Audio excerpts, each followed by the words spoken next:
I wish I was a cabin boy aboard a man of war. Sam's got away aboard a man of war. Pretty work, brave boys, pretty work, I say. Sam's got away aboard a man of war. Hi, I'm Samuel Siegel, Executive Director of the Schooner Pursuit Historical Society, and welcome to another episode of Privateer Timeline of the Revolutionary War.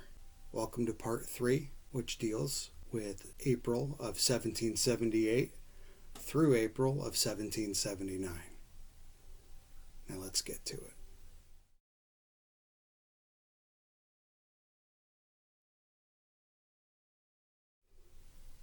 April 7th, 1778, the HMS Weir captures the privateer schooner Seaflower.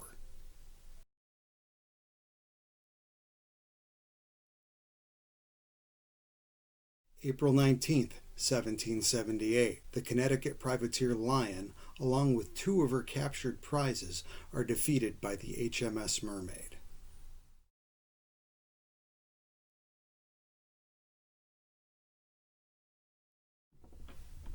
June 21st, 1778, General Howe restricts all exports out of New York City for the benefit of the British forces.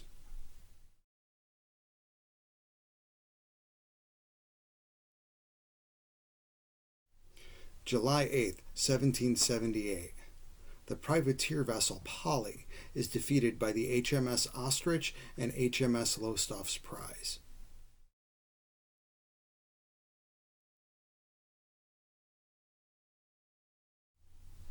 August 20th, 1778, the Loyalist brig Tryon defeats the privateer Glory of America.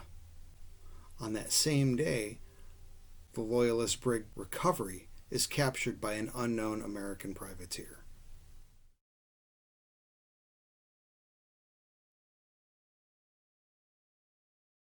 August 29th, 1778, the privateer Susanna is defeated, but she escapes the HMS Emerald.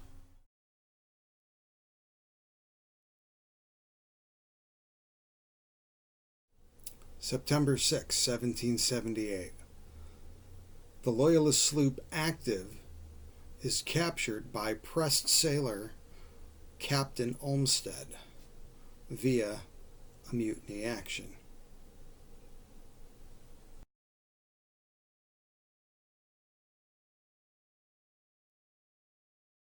September 8, 1778, the now prize ship Active was recaptured by privateer brig named Convention. This sparks off one of the longest legal battles regarding prize ships in U.S. history.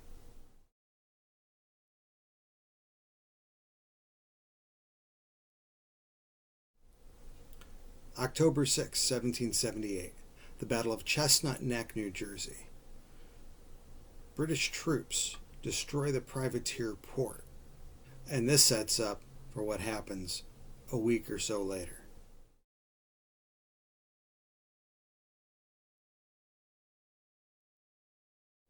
October 15th, 1778, the Little Egg Harbor Massacre.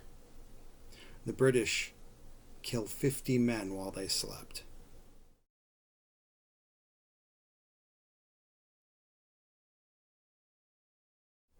October 20th, 1778, just 5 days after the attack on Little Egg Harbor, they start to rebuild.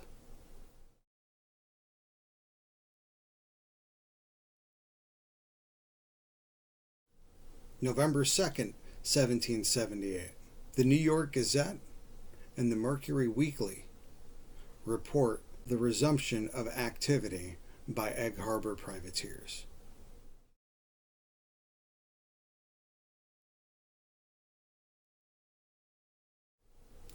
January 12, 1779, the New Jersey Court of Admiralty reports that no fewer than 7 prizes were libeled at the home of Gilbert Barton in Allentown, New Jersey.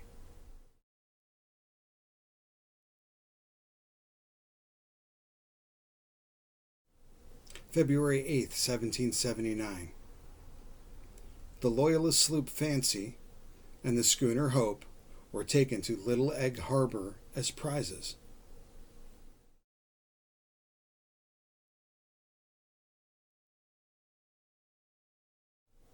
February 10th, 1779. The privateer Hunter engaged the New York brig Bellona. Outgunned, the Hunter withdrew, leaving the Bellona a wreck.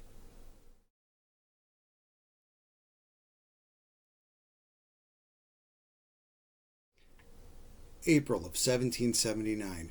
There were no fewer than 62 New York privateers blockading the Chesapeake Bay and 32 patrolling the Delaware Capes.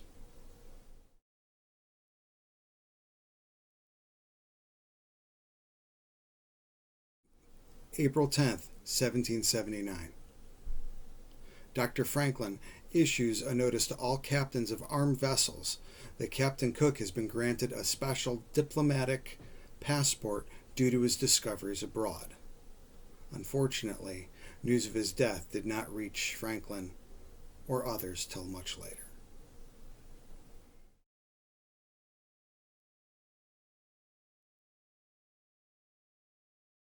April 20th, 1779. Captain Douglas of the Hunter broke ranks and captured 2 Spanish ships, creating a major diplomatic issue with our Spanish allies.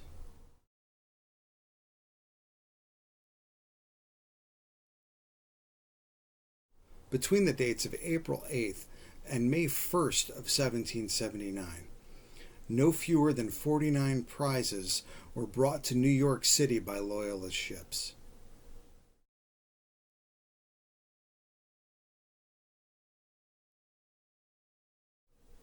As you know, I like to leave you guys with a little bit extra. So, a couple of things kind of jumped out at me during this and during the research for the timeline. Among them, we're going to kind of go back here to April 7th of 1778. There was a schooner that was captured by the HMS Weir. It was under the command of Captain Gideon Olmsted. Now, that name may sound familiar from a couple of things later. So, Captain Gideon was released at St. Ann's Bay in Jamaica. He was recaptured by the HMS Niger's tender, and then sent to Kingston, where he worked as a laborer, and then he escaped, found passage aboard a French ship, and made his way to Port-au-Prince, whereby he made passage on the French privateer Polly. Now, the privateer Polly was captured, it was defeated and captured by the HMS Ostrich and the HMS Lowestoft's prize on July 8th later that year. So the prisoners of the Polly were then sent to Montego Bay, where Olmsted managed to secure work as a hand on the sloop Active. From there, things get really interesting, because it was on that voyage they discovered that he was an American. They basically pressed him into service, and one night, during an active mutiny, him and some of the other press sailors decided to give those on board their up-and-comings, and they took over the Active. Thus it became the prize ship Active. And then on September 8th of 1778, the prize ship Active was again captured by a privateer brig named Convention. Now that sparked off a very, very long set of legal troubles for Gideon Olmsted. He fought in court for about 32 years total, from the start of that till way after the war, before he was finally awarded his due. And that brings us about to the end of part 3. So join us next time for part 4, when we explore July from 1779 up through November of 1780. Thank you for joining me. See you next time. I wish I was a cabin boy aboard a man of war. Sam's gone away aboard a man of war. Pretty work, brave boys, pretty work, I say. Sam's gone away aboard a man of war. I wish I was a gunner aboard a man of war. Sam's gone away aboard a man of war. Pretty work, brave boys, pretty work, I say. Sam's gone away aboard a man of war.